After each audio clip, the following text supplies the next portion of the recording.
that was like a power forward, 3-4 score. So honestly, like Lonnie Johnson fits the bill for sure. That, but honestly, maybe Diego to hurt to get Johnson. He's incredible for him. They say no quite far out. Look at it, like I said. I was trying to go for it on Adams Carolina second rounder.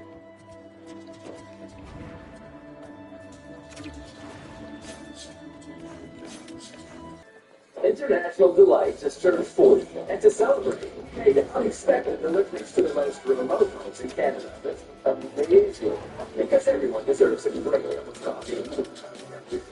Coffee shop flavor at home, wherever home is. And actually, it's a real thing. Highest concept, that's a big time trade again.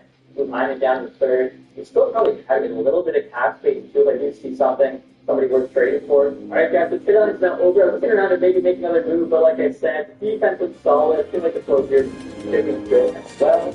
I got Empton there picking up Arvin Jacka to get physicality.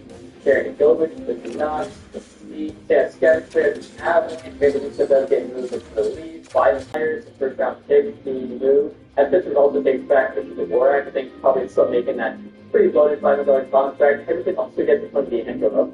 Interesting. Ottawa there also adding income on Dell. So a couple of guys offered to us to get traded. Mark Berry as well goes to Boston. So pretty active trade deadline looks like of the first round picks being traded. And look at this guy, Elias Solensen here on waivers, obviously former player of Armors of the Sea. He's still 79 at 25, high cost and key potential. He could be on the bottom pair next season with Boumediene if we do let Vlasic go and pay for a big name forward instead. So yeah, I'll definitely take him right now. And I think, we won't see many kills in this season, but it could be next year. And after the trade deadline, guys, just update look at the team. First, like to get together just because they're playing so well. Connor's got almost 50 goals. Tyson Bertie got 50 assists. Betty's got 55 points, 60 games. So second line is Benson, Johnson, and Larry. All of a sudden, that was nasty. Topics unreal. Hyman falls down to the third line, still working on the power play. Playing McLeod and Rosen, fourth line there, also no change. O'Reilly is down to Evo. Skating absolutely horrendous. He's going to club 90 there. Somehow, this was also quite low. Even defensively, kind of like this strong suit. You can see shot blocks take carrier down. So he's 39, which is probably the last you can have him, but still really good face-off specialist. Defensively there, no change, like I said. I'm liking how he's playing. Again, though, if ever we needed to, we could set a Solensen, same for Tate, but I feel like there's probably going to be, extra guys that are being on the top. Johnston immediately comes in. Howard plays 1, Cycling, Connor, Benson, Morrissey. Howard plays 2 now, you can see. And actually got on the cloud here instead of doing the end. So basically, I feel like, the 5-4 is probably better, but not the ice as much. Johnson there also on the first 4-minute power play. We're also running Doty on the second one. PK-wise, I think that's the same with Johnson on the second unit. So, huge trade for us. Like playing the top 6, first power play, second PK, also the second 3-man PK. So he's going to be out there quite a bit. AHL team obviously was crushing it, so I think they just left that the exact same. Hopefully, they'll start here. I'm surprised the start player, the deadline's already really good season, so we'll see what happens. Altogether, seriously, maybe we could extend Johnston. He lost $14 million, so I think this is definitely just going to be a straight rental. And I just finished in the regular season, guys. Record there 44, 30, and 8, 96 points in the year, had a second place in the division. Blackhawks, 12 behind us, 84 they get in. The Central is absolutely terrible. I actually thought we might have missed after the deadline. I don't know what happened. We lost 4 straight, beat the Blues. We then lost 4 more straight, beat the Blackhawks. I think I ended up, we went to Boumediene back on second power play. So we do have a defenseman there, Sam, the second 4-man. Like, that's the only thing I can think where, like, maybe the game hit like we did. Other than that, like, literally nothing making sense to me. So I'll take a look here at the stats, take a care of the one did. I think we can play the Blackhawks first round, take a look at their line. Cal Connor top off, 119 points season, 33 years old, 68 goals. Really good chance, yeah, I think we can start with that. Mark Spicer with 100 plus points season at 37. So impressive what he's done again. Really like the last few years. I feel like he's brought his prime kind of later in his career here with us, which is awesome. For Ben even basically playing the game right on the top line. Morrissey, pretty good year, 76 points. Johnson, 75. So take a look with us. Yeah, 17 and 22, plus 1. Don't lose that at all. Benson, 64, so that can help us, on Iron pay him $13 million. Larry 54, just don't want to get more than that. And then second timer, so when, Benson 54, Johnson 75, Andrews / Hyman. I'm there, slow down quite a bit, playing third line. Rosenthal 51 on the third line. I like that a lot. He's 27 out that drawing, but what were you paying? $4 million, 85, but up 50 points. Definitely a good contract. Clouder minus 17, not ideal. Boumediene got 31 points. O'Reilly gets 30 as well. After that, let's see, you have 4 Flyers. I'm pretty sure about Mark 18 points, plus 2, still 77, like I said. I think for 4 Flyers is fine. Now, Cardinals actually, the same thing went down. Probably because of all the losses after the deadline. He's 901, so he just barely held on after, what we get, 909. Our Eric Connor there as well, probably could have been a bit better. HW Sensi, Miller, both pretty good. HW scored, Alligator there, points per game, Goff is pretty close, and strong. The unit launched to drop. Armstrong and Martin, wow, he's 7 yards plus. A really good team. And after the entire league, guys, Connor David, oh my god, 156 points, 78 and 78. Wow. What a year for McDavid. I mean, what did he put up the 153 back in 22-23? So, yeah, actually half that in game, which you don't usually see. He's actually become, Connor David in this game, which also doesn't happen too often. Now, definitely scoring too much. I don't think you sort of 153 at 64 goals. The 66 is fine, but 73, 71, 78 seems a bit much, but still, I mean, the point total is pretty awesome. Bryce out 138, playing with him for sure. Yeah, playing at the ice time.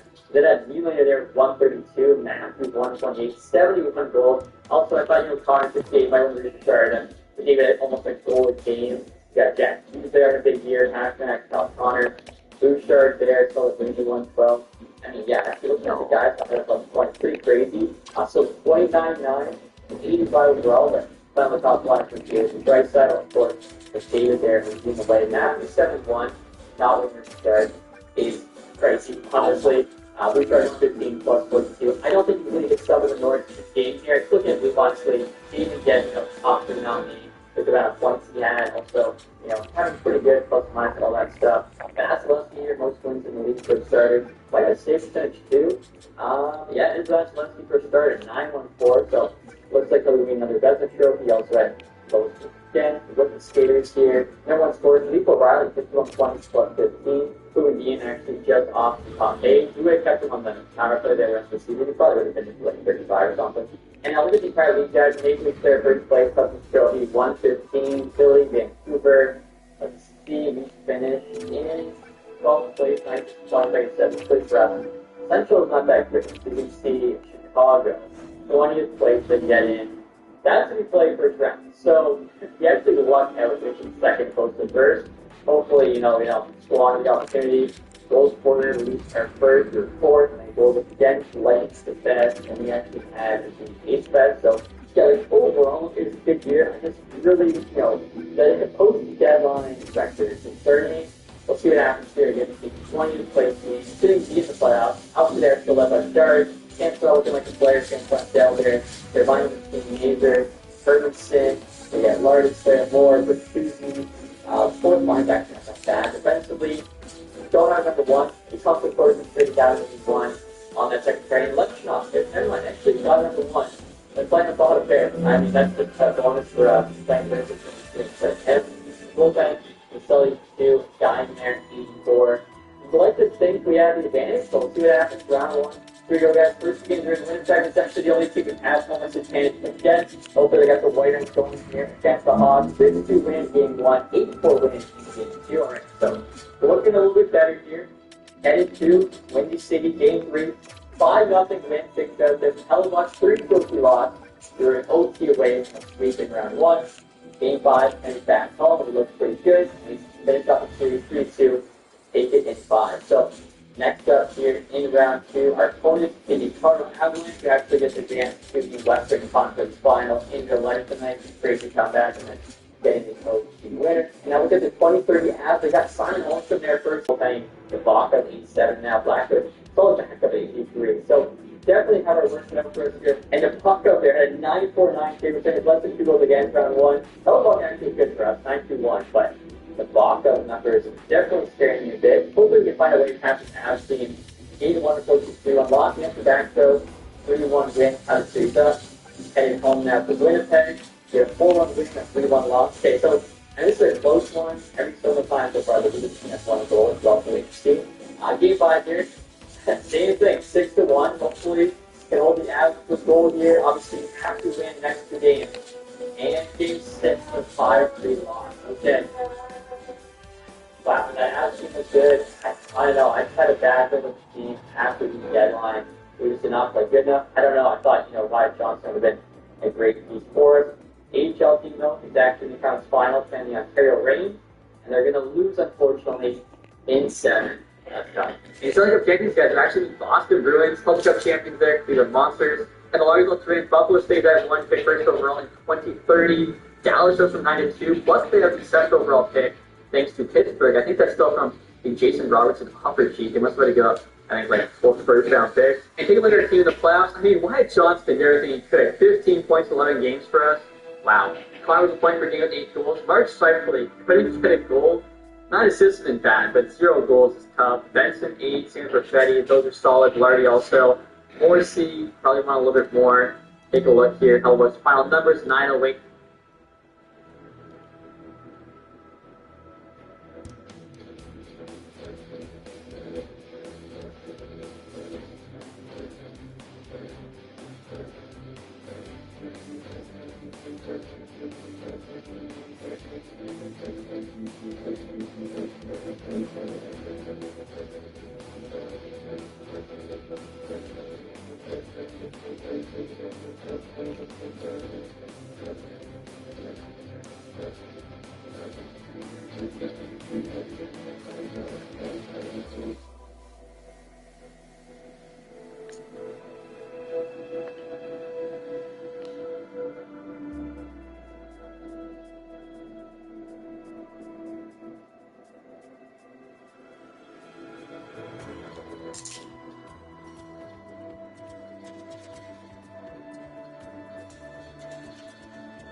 I demand a sphere of these facial moisturizing lotion, 24-hour hydration, and sun protection with midnight acid. Look with Pods and see why we earned 4.9 out of 5 stars on Google. Pods brings the container to you. Then we'll take it to your new home or to a secure pod storage center. And you don't have to do the driving. Trust Pods with your next move. Look at pods.ca. Okay, we know who the heaviest Pokemon are, but who are the lightest Kanto Pokemon? Well, it isn't obvious. Most of them are going to be babies. We are first saviors, so this is going to be a lot more annoying than FBS.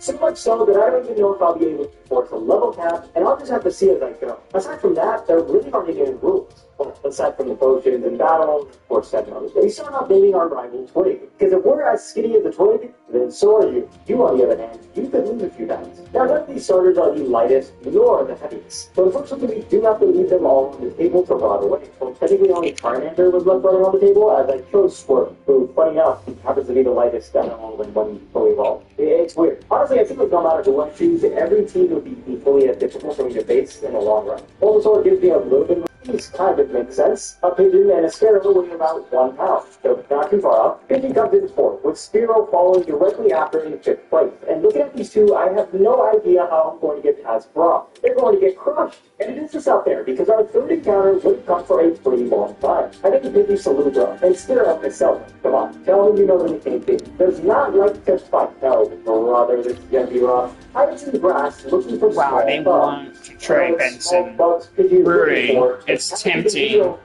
That's right. We get Benson onto the Seattle Kraken. Survive, Pidgey, especially with those You mean the next goal, probably, for sure. I knew it would be a decent pickup because it's completely different from Pidgey. And you could definitely pay it's still going to die. 20 years in capital, or paid, I'm not sure who yet. But the trade value on a stupid line. This was the calm before the storm, because I couldn't even get past the first gym center in Brock's gym. There is one thing that saves us at this point in the game, and that's Pidgey's sand attack. Okay, it's starting to make sense how Pidgey's actually surviving the wild. By blinding this dumb boulder with arms, we can make him miss, to give us a chance to chip with Pet. Zelda then comes in to peck some more, until this rock is down on the ground begging for mercy. Don't worry about your Pika, Zelda. There's a Pokemon Center nearby. With that, Zelda won against Sandspit. This speed up makes it hard to see, but basically, she lived on 1 HP, getting a crucial crit somewhere in between. This is Mason would be a top B-man for us for sure. We just simply need to get lucky. Zelda did, however, get a brand new move, a Fury Attack. This is way better than Peck if we hit 4 or 5 times. Especially since the Fury Attack attack has a separate chance to crit. This guy will take an extremely long amount of time, even with speed up. When we get to Onyx, it has the move Rock Tooth, and if it hits, there's nothing we can really do about it. I was thinking whether or not we would be able to do the run with level cap or not, but I didn't give up. I knew we did 50 for Onyx to Sand Attack, so what I ended up doing is Sand Attacking Geodude and turning it lucky not to die. Then I swapped in a Zelda, but hopefully not take any damage from it. With Onyx on the field, I swapped in Saluba again, hoping for either a 5 or a miss on Rock Tooth, or a Harden, or even a tackle. Onyx isn't powerful, as we know from my heavy run. Then we just wait until Onyx eventually gets a move and kills Pidgey. His Zelda now has to dodge every move in existence and take it down little by little with Fury Attack. And on 4 HP, I was a little doubtful. But lo and behold, the Zelda didn't let me down, and won us our first match.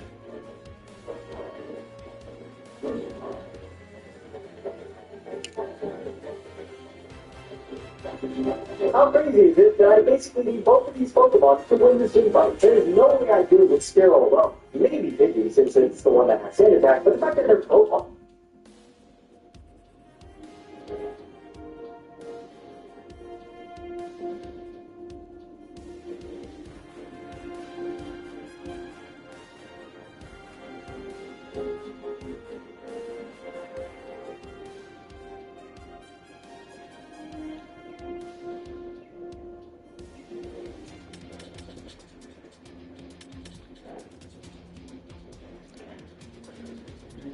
I don't know if I have to draft this or even get this kid.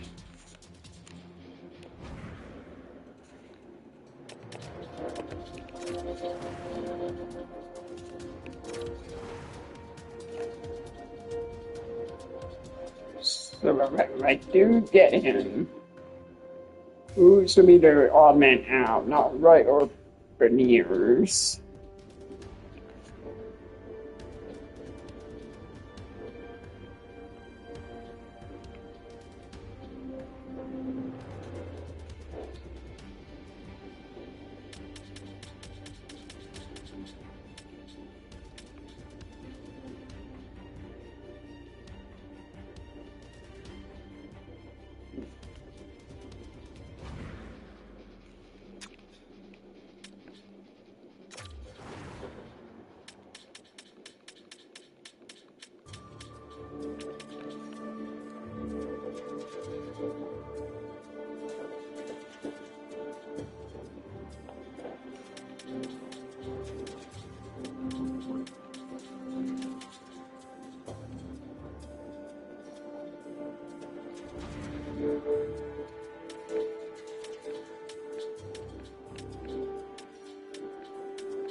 On the lightest list is a blessing, and with that, the boulder badge is ours. The run was off the ground. With only first years as my team for the entire game, it would not get any easier, for now, at least. Once we get those running shoes, we go ahead to Mount Moon, where there are no new encounters waiting for no one is lighted near. Well, except for one guy, but he's not catchable unless I do something a little bit illegal. But I'll contain myself for now. The scientist at the end of Mount Moon has a coffin, and coffin is in fact part of our team today. We'll get to that later, but for now I make it to Cerulean City, where another gym is awaiting my presence. I thought this would have been cake, but it is. We run into yet again another roadblock. Misty has a fully evolved Starmie. Before we get to that though, I did take on Twitter and Bridge. It was obvious that I needed to train my two guards before continuing, and in doing so, they think that they'll have an easier time with the rest of their lives if they just simply evolve. But I'll be the first to tell you, that's not how life works, pal. I'm your boss. I refuse to let you better life, my mom. So confused in fact. Life in fact does not get easier as you age. Let's get back to Twig. The level increase helped me quite a bit. I saw that within the weekend video, but it's Saluva can look at what could have been. See, Saluva, you don't need a call. You just need your friends. With that, we take our Tana, and you think you would have an easier time with Bulbasaur, but you couldn't be more wrong. See, it puts us asleep, and Vicky decided that it was time to hibernate permanently. How did we actually lose that? That's more like it, Saluva. No, still not letting you evolve. From there, I did take on a bit of Nugget Bridge, and went back to see if I could take on Misty. I indeed could not. Staryu is simple enough, but a fully evolved Pokemon against our mere first stage birds wasn't going to be easy, especially against a Starmie of all things. See, Starmie isn't as easy as just spamming Sand Attack. No, Gameplay knew that I would eventually do this video, and then gave it Swim, a move that never misses, rendering this strat completely useless. Whoa! You know, be quiet. Not only that, the water pulse is super powerful and, well, we're not, and it has a chance to confuse. At first, I was whirlwinding Staryu out of there to Sand Attack Starmie first, but this kind of was useless as I could just Sand Attack and get lucky against Staryu, or crit with Quick Attack, and eventually face Starmie. Guys, I must have done like 300 attempts. Not joking. Even with speed up, I was losing my mind. I even got some decent runs where Iselda lived, got confused, pulled through, and nearly KO'd Starmie. But then there's a potion and, well, confusion, and, well, the chance that it does hit one of those, well, then again, see how it just goes for Swift. I mean, so many factors are against me in this fight. There was one attempt where I actually managed to hit a bunch of Fury attacks and killed Starmie. But remember, Starmie was still left because I whirlwinded, which is why whirlwinding was useless. After hours, I really thought I was going to have to go past the level cap. And then it hit me. I remember someone in one of my previous videos mentioned the move Secret Power, which was great at this point in the game. And I figured it was right above near Nugget Bridge. It was. It was right here, but I had already been close to the level cap. Thankfully, I wasn't directly at the cap, so I carefully followed the least amount of pain as possible, and instead of almost made me restart the run. Pidgey was the only one I could use to defeat this last frame, blocking away the Secret Power. Which, by the way, making him walk all the way here is the only way to get this move at this point in the game, as tough would be needed otherwise.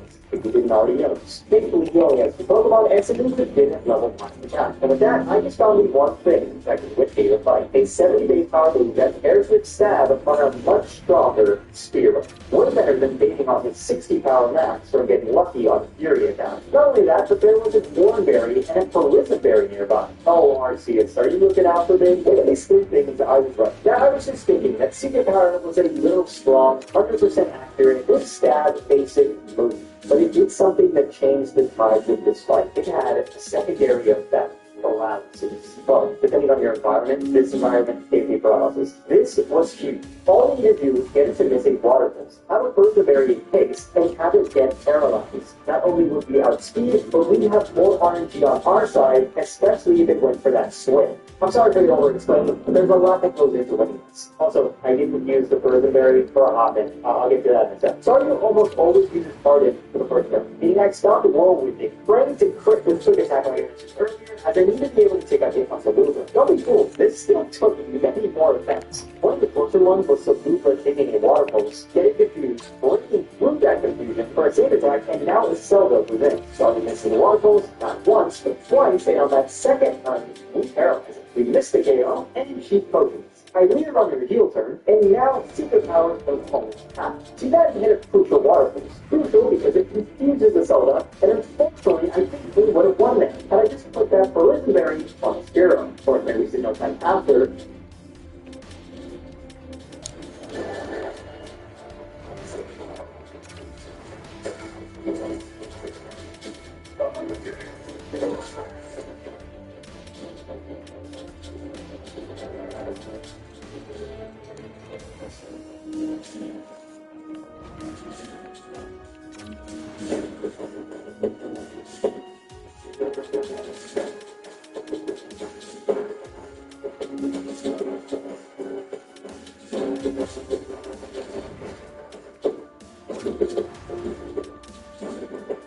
Doing that, and eventually everything aligned, even when things were looking grim. I don't know if that could matter, but I wasn't getting onto the crits at all during all of this, so I'll take it. And after who knows how many hours, my heaviest Pokemon is blocking the entrance. Why? Well, because he's guarding one of the lightest Pokemon. Can you take a guess? I mean, it is called Diglett's cage. Yes, Diglett is 120 pounds, or 0.8 kilograms, making him the second lightest Kanto Pokemon. Fun fact, a lower Diglett would be just a tad more at 2.2 pounds, or with the 24 pounds must come from its luscious hair. I guess this proves that Diglett really does have nothing going on down there. Diglett is not a bad pickup at all. With it being pretty fast. Yeah, I mean, its attack sucks, and so does everything else. But at the very least, it gets access to Rock Tomb for speed drops, Mudslap for accuracy drops, and of course, Earthquake. I named her Hornet, and Omni went to the SSN, where Twig was much easier with secret power on one side. It's how to sweep his entire team. Now that's progress. You deserve a treat. No, not that type of treat. Diglett could not come at a more perfect time. Lieutenant Surge with his first Libra and his Zelda. Well, kind of. I mean, it's still the secret power to take down both of his first two Pokemon. Also, my electric moves and Pikachu's defenses are horrendous. But things to be perfectly compounded, we don't struggle against Raichu. Assuming Magnitude can get a decent roll, way to ruin the debut. I do think even more, getting two back-to-back really weak magnitudes. And then after this potion, her attack stat really showed with a magnitude 8, not KOing from full, leaving Pidgey of all things to win us the fight. Someone save me from this run, please, I'm begging you. Rock'n'Roll was rough, to say the least. Diglett really only had the speed going for it, and it's not like the other two could help against Bionic here. We did get Rock Slide in here though, for fun. Once we make it out, I completely skip louder now to head into Celebi. As always, I grab that key so I don't forget, and apparently, Super Power is a key on the department store. Good to know, I might need it. Over in Rocket Hideout, we take on Giovanni, who only has 3 Pokemon, and it wasn't too bad. Hornet just needs to get some good rolls with Magnitude, which took some time to say the least. Look out, we make it to Kangaskhan, where Saluba could just kick some sand in his face, and it's not like Paras with secret power with more. You can see with the amount of damage we're doing that these first stages are really starting to fall off here in the game. But like even Giovanni, we get the Silk Stone, which is very important for our next team member. I did fight Eric first though, and there's no way this would be difficult, right? The issue here is Victory Bell. Taking Terra and Poison, and Biofoon has the move Giga Drain, which still does a ton of damage against my flying types. Even Tangless Giga Drain does a lot. Overall, we just need some good RNG with Sand Attack, and once Victory Bell is down, the AM sends in Tangle Inference, and it's not like can just two-shot this getting poisoned in the process. Unfortunately, Terrorlace isn't a two-shot on Biofoon, so with no Giga Drain being shown, and she just outspeed for the match. Or runnings full of the time. Oh, how Biro would have made this so easy, but I must resist. Today you are my rival, big boy. I honestly don't know if any of these creators would win against one of the greats. Till then, my friend. I went to San the HM Fly, and this will be the most powerful flying type move that Pidgey can learn. A pathetic 70 base power in this gen, but they don't have to do. With that, we can head into Pokemon Tower, where Twig is waiting for us. Why are we fighting Twig? Us Flaccos gotta stick together. He has 5 Pokemon at this point, one of which is Gyarados. With that secret power strat, we could take out Pidgeotto, do some chip to the sea monster, before going down to a brutal Thrash. From there, Pidgey can show off that new fly move, and with it being a 2-turn attack, we can waste some turns for it to get confused, and he does hit himself, giving Saluba the opportunity to end him. I thought it was over for her against Growlithe, but somehow she managed to whirlwind into Ivysaur, the perfect Pokemon. We get a good fly off, and this lets Hornet sweep his entire team from there. I'm not kidding. The little nub took everyone down by himself.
Who holds that?